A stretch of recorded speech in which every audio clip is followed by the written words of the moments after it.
In 1992, a Chinese farmer named Wu Anai wanted to catch a fish. He drained the pond. He did not find a fish. He found a stone doorway behind it, 24 chambers carved deep into solid rock. Over 1 million cubic meters of stone, gone, vanished. No record, no explanation. That is not even the strangest one we will discuss today. Under our planet, there are tunnels that should not exist. Not subway lines, not mines, not sewers. Ancient passages cut into solid rock with impossible precision. Modern engineers look at these tunnels and shake their heads. They say diamond drills, controlled explosives, and a decade of work. These tunnels were built thousands of years ago, some say tens of thousands, built by people with stone hammers and bronze chisels. Today, I will walk you through 4 of them, 4 tunnels, 4 continents. By the end, you will look at the ground under your feet differently. Most ancient underground sites have boring explanations: storage, hiding from invaders, religious rituals. Thousands of catacombs and bunkers exist worldwide. Most of them make perfect sense. That is not what we are talking about. We are talking about the 1% that does not fit.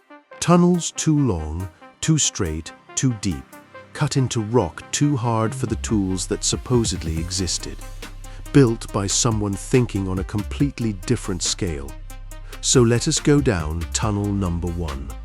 In the 1960s, an explorer walked into the jungle of eastern Ecuador.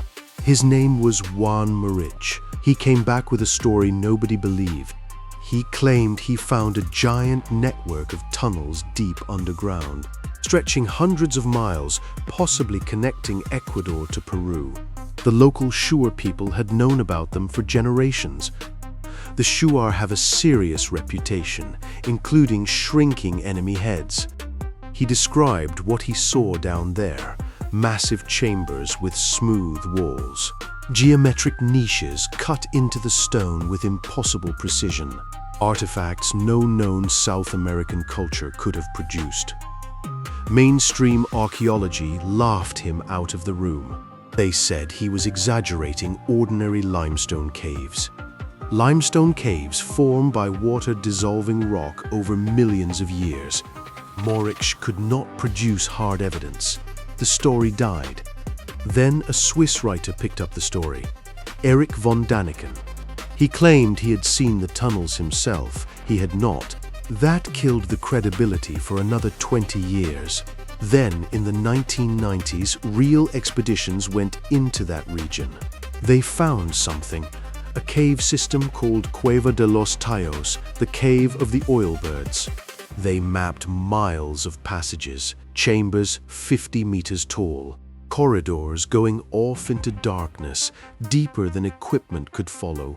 Geologists started seeing things they could not explain. Some corridors had rectangular cross-sections, not round, not water-shaped. Flat ceilings, vertical walls. Limestone caves do not usually do that. Then there were the marks on the walls. Parallel grooves, evenly spaced, running for long stretches. Geologists said it was crystal structure showing through erosion. One mining engineer said he had seen those marks only one other place, on the walls of tunnels cut by mechanical drilling rigs. And then there is Neil Armstrong, yes, that Neil Armstrong, the first man on the moon. In 1976, a British expedition went into Cueva de los Tallos. About 100 people. Geologists, biologists, cavers. The honorary chairman was Neil Armstrong, the man who walked on another world. Why was he there officially? He was just curious. After the expedition, Armstrong barely talked about it. He called that cave one of the most powerful experiences of his life. This is a guy who stood on the moon. He picked an Ecuador cave as one of the most powerful experiences of his life. Make of that what you will. From the jungles of South America, we go to central Turkey. to a region called Cappadocia. You have probably seen pictures. The fairy chimneys at sunrise. Beautiful. But the real story is not on the surface. It is underneath. The ancient inhabitants carved entire cities underground. The deepest known is called Derinkuyu. It goes down 18 levels, about 200 feet below the surface. Living quarters, kitchens, churches, schools, stables, storage rooms. Ventilation shafts running all the way down. This place could house 20,000 people, some say 50,000. The official story is early Christians hid from Roman persecution. That explains why it was used, not how it was built. Cappadocia rock is volcanic tough, soft. You can cut it with metal tools. But Derinkuyu is not a few rooms scratched into a hillside. Tens of thousands of cubic meters of rock had to be cut and removed. Ventilation engineered so precisely there is still fresh air at the bottom. Water systems designed so enemies could not poison the lower wells. This is not panicked peasants digging a basement. Somebody designed this. We just do not know who. In 2014, archaeologists confirmed Derinkuyu does not end at Derinkuyu. Tunnels lead out of it, long tunnels to other underground cities. One connects Derinkuyu to Kaymakli, almost 6 miles away. 6 miles of tunnel, cut through stone, constant cross-section, tall enough to walk through carrying a load, with ventilation, with stone doors that locked from inside. Now do the math, tens of thousands of tons of rock had to come out. Where did it go? There are no spoil heaps in the surrounding hills. The rock is gone, like somebody erased it. And here is a question almost nobody asks: why so deep? If hiding from raiders, 2 levels is enough. So why dig 18 levels down? Why connect cities 6 miles apart? What kind of enemy do you need to hide from to need that? Mongols came and left. Arabs came and left. Nobody laid siege for months. So who were the builders of Derinkuyu hiding from? Or, and I know how this sounds, what? Tunnel number 3 takes us to Bosnia. In 2005, a businessman named Samir Osmanagic made an announcement. The hills outside Visoko were not hills. They were ancient pyramids. The scientific community lost their minds. Geologists said those were natural rock formations. Archaeologists said no Bosnian civilization built pyramids. Osmanagic was branded a crackpot, case closed.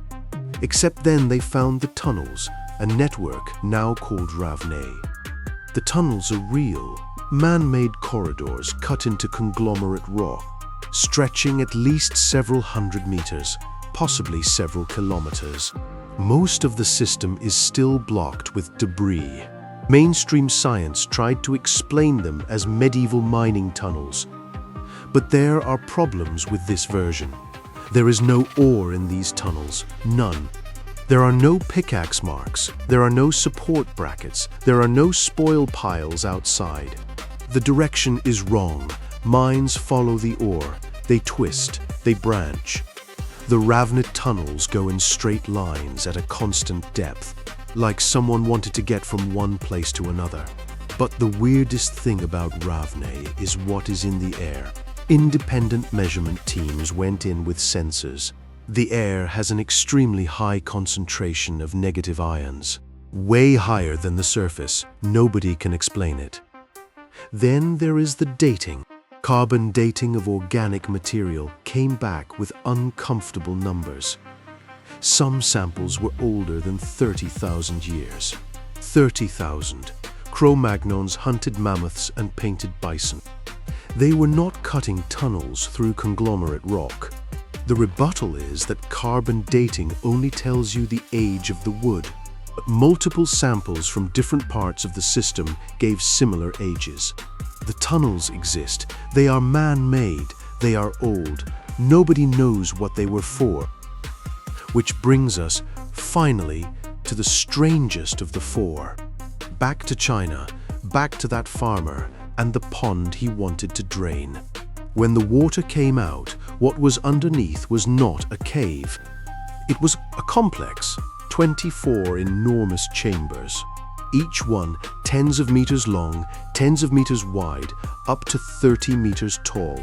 The ceilings were held up by carved columns, not built and placed, carved out of the rock. Whoever made this place started with a mountain. They removed everything else. Total volume of stone removed, about 1 million cubic meters.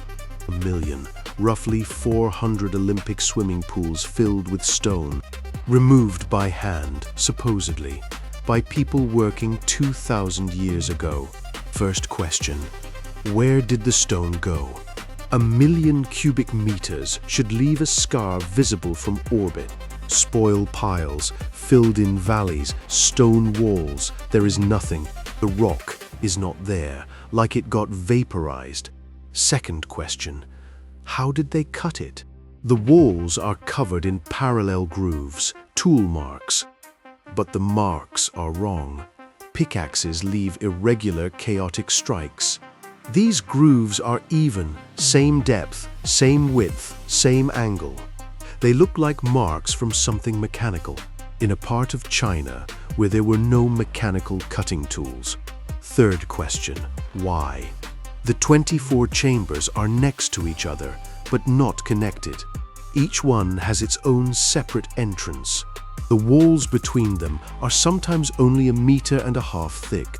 The builders knew exactly when to stop, but they never broke through. It is not a residence. It is not a temple. It is not a warehouse. Nothing about the design matches any known function. The fourth question really gets me. There is no record of this place anywhere. China is the most documented civilization in human history. Thousands of years of detailed written records. Earthquakes, floods, tax receipts, the price of rice in 412. It is not in the records, not one line. The Longyou caves do not exist in the written history of China, like they were built by someone who did not write things down, or someone who was there before the Chinese arrived. The locals say the caves were just always there. Their grandfathers knew about them, but would not go down. They said it was a bad place. Sometimes you could hear sounds, a low humming, like something was breathing. When scientists put microphones down there, they picked up a low-frequency hum, right at the edge of human hearing. The official explanation is air resonance in large cavities. But the locals heard that sound for centuries. Their explanation was different. They said the caves are breathing. So, 4 tunnels, 4 underground systems on 4 different continents, 4 different rock types, 4 different cultures, thousands of miles apart, thousands of years apart. Every one shares the same 4 traits. The scale is enormous. We are not talking about cellars, kilometers of tunnel, hundreds of thousands of cubic meters of stone. The precision is wrong for the era. Smooth walls, rectangular cross-sections, parallel tool marks. The purpose is unknown. Even Derinkuyu falls apart when you ask why 18 levels down. And history is silent. Not one of these projects appears in written records. You can shrug all of this off. Nature makes weird shapes. Ancient humans were smarter than we give them credit for. You can find a reasonable explanation for any one site in isolation. But 4 sites, 4 continents, the same set of unanswered questions, that is not a coincidence anymore. There is something we are not seeing. Somebody worked with stone on a scale we only matched in the last 2 centuries. Then they vanished. They left no name, no monument, no story. Just the tunnels, kilometers of them, in the dark, quiet, smooth, waiting. Of these 4, which one bothers you the most? Drop it in the comments. I read them. Next week, a place in Egypt that might be the strangest of all. Subscribe so you do not miss it. The ground under your feet has more questions than you think.